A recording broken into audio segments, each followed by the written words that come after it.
Закури, дорогой, закури, а на утро с восходом зари ты уйдешь по тайге опять соболиные тропы считать. Ты уйдешь по тайге опять соболиные тропы считать.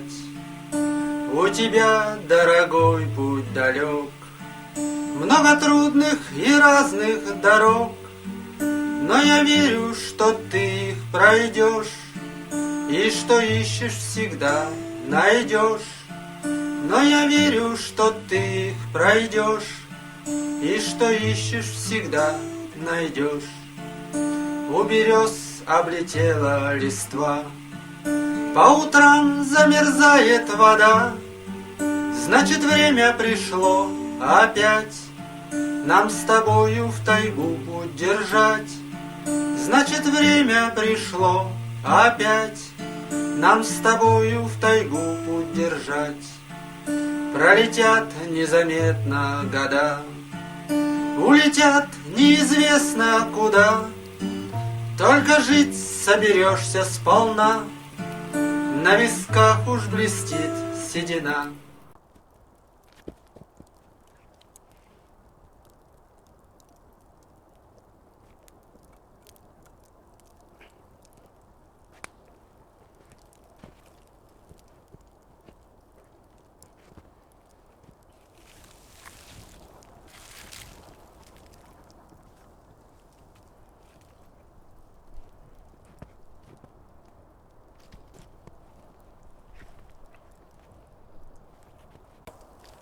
Костер получился жаркий, пришлось немного его откинуть.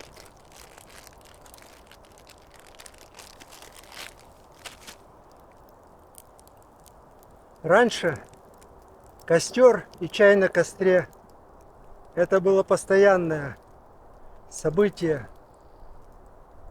на каждой практически охоте. Сейчас и условия другие, тут не дикая тайга, да и, видимо, старость. И сейчас у костра я сижу редко, с собой чаще всего термос. Термос у меня еще с Советского Союза. Да и вообще вот об снаряжении. Меня как-то задавали вопросы о снаряжении. Какое вы снаряжение используете? Да любое. То, которое у меня есть под рукой. Раньше, когда я начинал охотиться, снаряжение было то, что это старая одежда, которую не жалко нести в лес. Обычно это телогрейка, резиновые сапоги, какие-то штаны. Мечта была достать военную форму, особенно ПШ, полушерстяную, одежду полевую, офицерскую. Она грела, не намокала быстро. Хорошая была одежда. Ну, в современном мире выбор огромный. Одежды, рюкзаков, снаряжения, котелков. Вот, кстати, котелок у меня сейчас современный, купленный в магазине.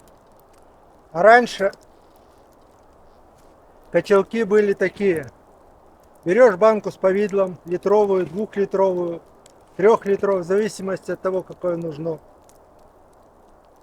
Повидло это съедаешь, прикручиваешь вот такую ручку из проволоки, и получается легкий котелок. Его, конечно, ненадолго, сезон-два и все. Но потом следующую банку с повидлом покупаешь.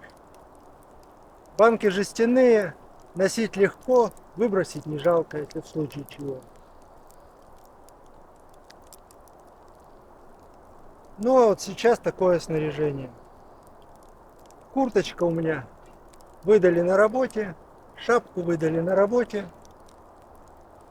ботинки, штаны купил сам. Какие удобные, какие не шуршат. В такой одежде удобно подходить, как и к зверю, так и к охотникам.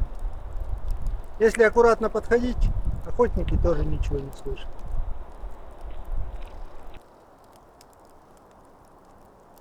Для них встреча с инспектором становится приятной неожиданностью. Но теперь попью чайку и пойду дальше. Заварил чайку. У меня с собой термокружка. Тоже современное новшество, правда? Ничего хорошего в ней нет, в этой кружке.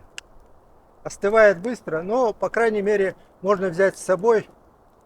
И какое-то время будет теплый напиток. Сейчас налью. Все, что не допью, возьму с собой. День еще длинный. Впереди еще надо пройти какое-то количество километров.